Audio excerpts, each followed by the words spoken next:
You know that feeling, right? You've got a piece of tech that just stops working for no reason at all. Your smart speaker suddenly goes silent, or your router just drops its connection. You probably think, ugh, another bug. But what if it's not a bug? Today, we're going to pull back the curtain on the hidden design flaws that leave our gadgets wide open to an invisible attack from something called radio frequency interference, or RFI. Now, before we dive in, just a heads up, this is actually the third explainer in a 10-part series.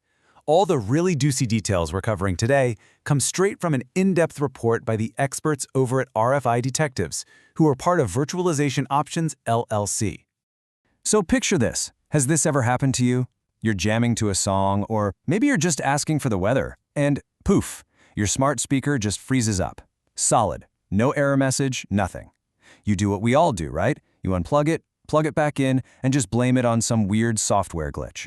But what if the problem isn't coming from inside the device? And that, right there, is the core of what we're talking about today. See, a lot of these super frustrating, out-of-nowhere tech glitches, they aren't accidents. They're not random bugs. Nope. They are the direct, almost predictable result of choices, design choices, made way back at the factory, long before that gadget ever landed in your hands. The fancy technical term for this whole mess is poor design and insufficient shielding. But really, all it means is that the physical shell and the guts of a device just aren't built to fend off this invisible storm of radio waves that's all around us all the time. That's the real root cause we're digging into. Okay, let's kick things off with the biggest and most obvious culprit. I want you to imagine building a house, but instead of walls, you use, well, nothing, or maybe glass. That's pretty much what's happening with all these unshielded plastic cases on our devices. And this is where you can really see that trade-off in action. On one hand, yeah, you get these awesome-looking, sleek, modern designs, and hey, they're often cheaper too. But on the other hand, for radio waves, that cool-looking case might as well be invisible. It offers absolutely zero protection, leaving all those sensitive electronics inside just totally exposed. And look, this isn't some rare niche issue. We are talking about the everyday devices we all use. Things like smart speakers, those little hubs that run our smart homes, even LED light controllers. And get this, inexpensive medical peripherals. Just let that sink in for a second. A potential glitch in a medical device could be traced back to a decision to save a few pennies on the design. That's kind of scary. So right about now, you're probably thinking, okay, easy fix. I'll just stick to devices with metal cases from now on. And, you know, that makes perfect sense. But it's not quite the silver bullet you'd hope for. Because even a solid metal box can have these tiny, critical weaknesses, like little gaps in its armor. We all kind of assume it, right? Metal case equals total protection. It's supposed to be like a little Faraday cage, a fortress against all those invisible radio waves. And it feels super intuitive. But that assumption, well, it turns out to be a little too simple and honestly, a bit dangerous. And this quote from the RFI Detectives report really hits the nail on the head. It says, "A metal enclosure is only effective if it is electrically continuous." So what does that actually mean?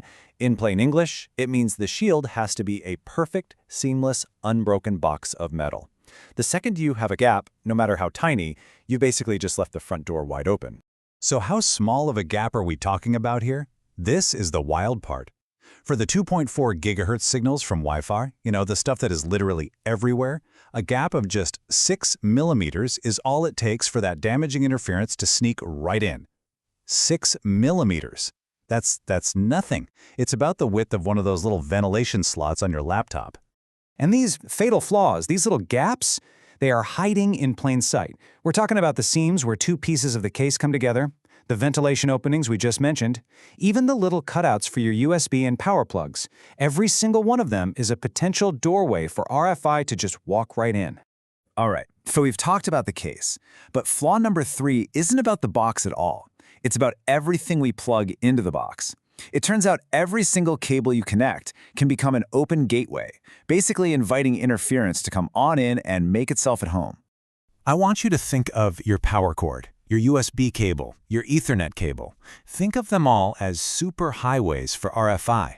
They weren't designed to be, but they accidentally become these long antennas, just soaking up all this stray radio energy from all around you, and then delivering it like a package straight to the most sensitive, unprotected parts of your device.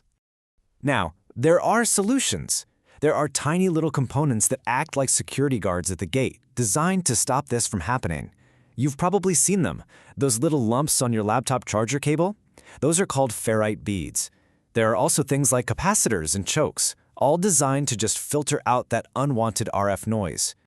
So, if these things exist, why isn't every device packed with them? And the answer, you guessed it, comes right back to that design trade-off. These little security guards, they add cost. We're talking pennies, sure, but when you're making millions of something, those pennies add up fast. They also take up precious real estate on the circuit board, so more often than not, they just get left out of the design. Okay, let's wrap our heads around this and pull it all together. What we've seen is that a device getting knocked out by RFI isn't just bad luck.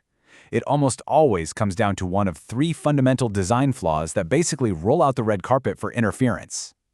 And this table just lays it out perfectly. Flaw number 1, no shielding. That's our house with glass walls. Think smart speakers and LED controllers. Then you've got gaps and seams. That's the castle with an open gate, and it can happen to any device, even those with metal cases. And finally, no filtering, the fortress with unguarded doors. And that one applies to pretty much any device you have to plug a cable into. So here's the bottom line, the most important thing to take away from all this. These glitches, these frustrating failures, they're not some mysterious, impossible-to-predict problem.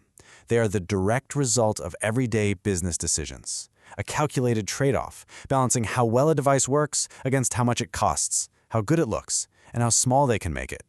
And that really leaves us with one final, kind of unsettling thought.